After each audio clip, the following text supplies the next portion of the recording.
am I answering the question? Yeah, and I want you to talk more. Okay, it's still a little raw for me. I didn't realize that I had re-geared my life until I was having tea with Carolyn. Where is Carolyn? Back there. And she said, how are you doing this? And I said, I can only work 3 days a week. I can only work 3 days a week, and I choose to only work 3 days a week. And whether he has treatment or not, I can only work 3 days a week. And that's it. And this is the choice I'm making. And what it did was it cut out all the crap that I didn't need to be doing in my life and in my business. It cut down on a lot of the stress by understanding who could not handle the situation. Because people love you, they love us, but sometimes they don't know how to handle something like this. And you have to love them through it and forgive them for that. And that takes a lot of energy to do that, to just have to keep cycling through. But the re-gearing of only working 3 days a week really forced me to cut out everything that I hated doing in my business and anything that was an energy suck in my life. It all had to go because all the energy had to be conserved for what we were going through. And that was it. That was it. How did family and friends treat the situation? And were you surprised by some people's reaction? Yeah, absolutely. I'm a very, very private person. Very private. Always have been my whole life. And we made the decision that we would only tell people that we knew would be positive, that we knew that would stand with us in faith, that he would be okay. Because I'm telling you, when you're dealing with a crisis, and I'm sure people in here have dealt with a crisis, you do not need to be managing somebody else's fear and anxiety. It's exhausting, right? It's crazy what happens. But as we started to tell people, we realized that everyone, when we asked them to pray, they did. When we asked for support, they were there. And what we found was that there were more people than we knew who would be there for us than we had ever realized. So that was a healing for us in a way, of understanding that the community that we had built and our family, that we had really worked hard with our families to understand what they call our alternate lifestyle. Okay, we're the most square people you ever want to meet, okay? Our alternate lifestyle, so square, of absolutely acting in love and compassion and forgiveness for people and acceptance of other people, that we had acquired a family arsenal and friends that supported us 100%. And anything we needed anytime was there for us. It's extraordinary because you always think, well, what's going to happen if something catastrophic happens? Who's going to be there? Who's going to understand? And there were people who did not understand. Some guy slapped Val on the back and said, yeah, good luck with that, and walked away. Okay. And you know what? We came to understand that there would always be people like that because they just didn't know how to handle it. And you have to just say, it's okay. It's okay. It's okay. What did you learn about managing your time? Because obviously, this is a very overwhelming, sudden, impactful event. Mm-hmm. And you couldn't possibly be well enough equipped to handle everything that was coming at you. Not a chance. So you have your life has changed, your work situation has changed, your husband needs you, you've made a conscious decision to be there for him.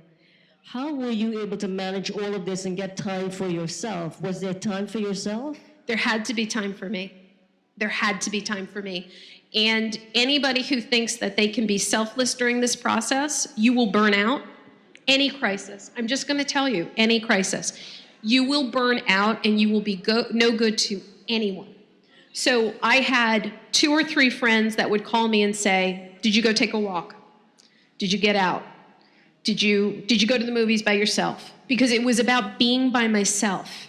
It was about being by myself and allowing myself the time to take the pressure off.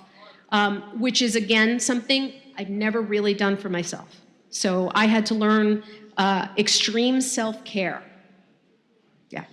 You know, this is an example of a situation where you're forced to make a change in your life and really look at what you're doing and how you're doing it and your next steps. I'm hoping that you apply, to your own lives. You may not have something that is as dramatic going on, but it can feel very impactful for you if you suddenly have lost your job and you don't know how you're going to pay your rent, and you're living in New York City, God forbid. Who are your friends? Who is your support system? What's the wider community? Do you have people that you could open up to? What are the relationships? I think in many of these times, the relationships that we have with others and with ourselves is so very important. Absolutely. And I want to talk about that financial piece because it's real for everyone. It is real. Val had a job, right? My business was profitable, not a problem. But with something that happens that's monumental in your life, like for us it was, but will insurance pay for this?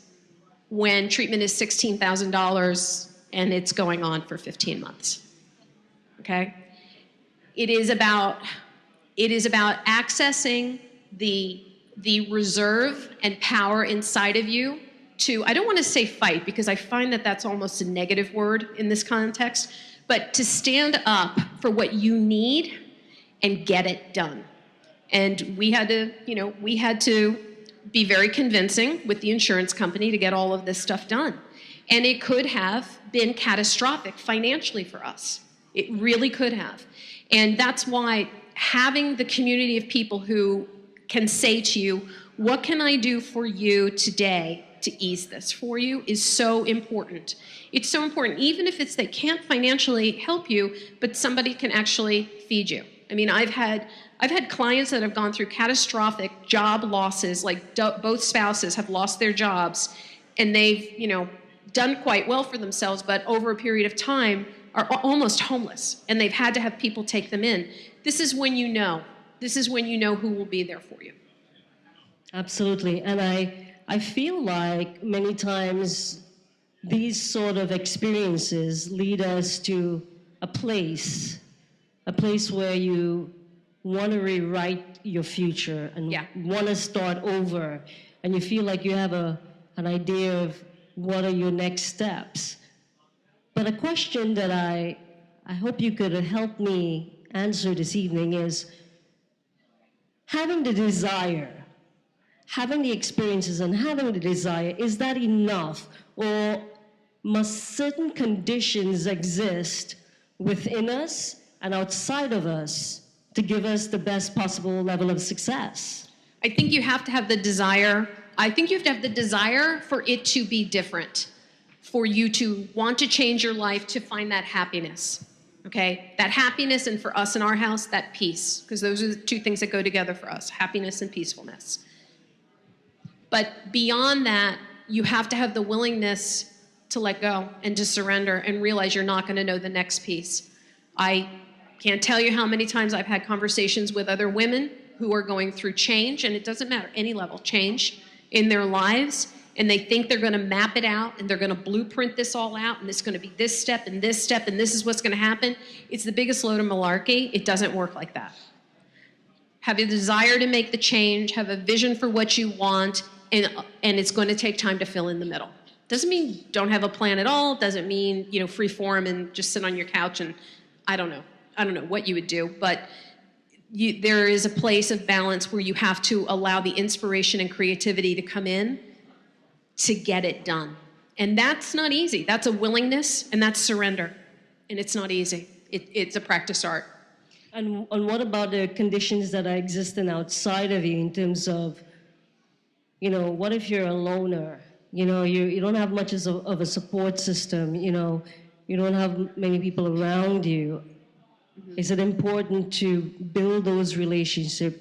I mean, I feel like a sense of community, obviously, you know, this is Wonder Women. It's all about building a sense of community and empowering each other and showing by example that you can do it too. But there was a point in my life when I had things happen and I didn't have any friends. I didn't have anyone. You know, my daughter, who is exhausted as I'm speaking right now, sitting there, you know, she didn't know some of the things that was happening. I would have to leave the house and take a walk on Riverside Drive and cry and let it out because I didn't have somebody to call. And I swore to myself that I would improve my social awareness and I will make friends, I will get out there some more. I will have people that understand me. I had a clear vision because when you hit rock bottom, as many times as I have, on every level, you understand and you begin to understand that no one of us is an island and no one of us can do it alone. So for me, and I have a feeling for you, there was an aspect of this that allowed you to be stronger and to deal with what you were going through because of your friends, because of your relationship, because of tools that you had. Yes, but there's two things that I want to share about this. For every person who has a challenge, whatever their challenge may be, dramatic or not so dramatic, it is an opportunity to make a course correction in something that you are doing or being in your life. For you, you had to be alone in order to realize you needed to improve that situation in your life. Because otherwise, you're too busy being alone and doing whatever you're doing, right? I mean, I was that person, I get it, you know? So to realize that every single challenge brings us an opportunity to learn something about ourselves and to evolve. And if we look at these lessons and course corrections as just that, it's just a way to refine who we are and be better people rather than looking at it as a punishment. Because I've heard so many people say to me, well, Maria, why didn't you and Val say, why weren't you angry at God? You know, how could this happen to me? How could it happen to us? How could it happen to Val? He's such a darn nice guy. I mean, he's a sweetheart, you know. Why does this happen? You know what?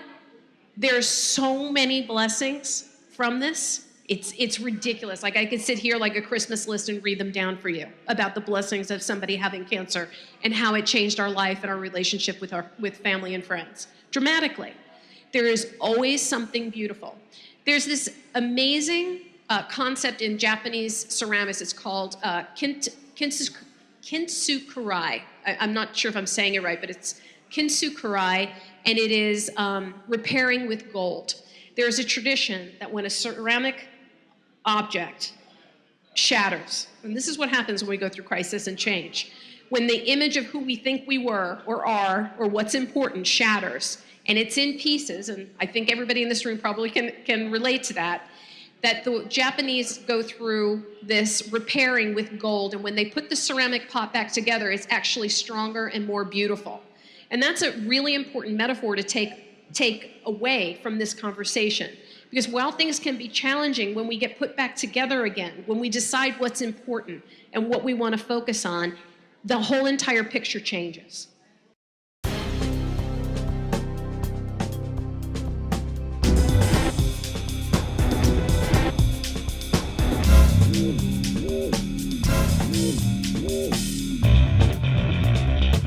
I work with women in a couple different varieties. First, individually coaching. I coach corporate and entrepreneurial women on how to be better leaders.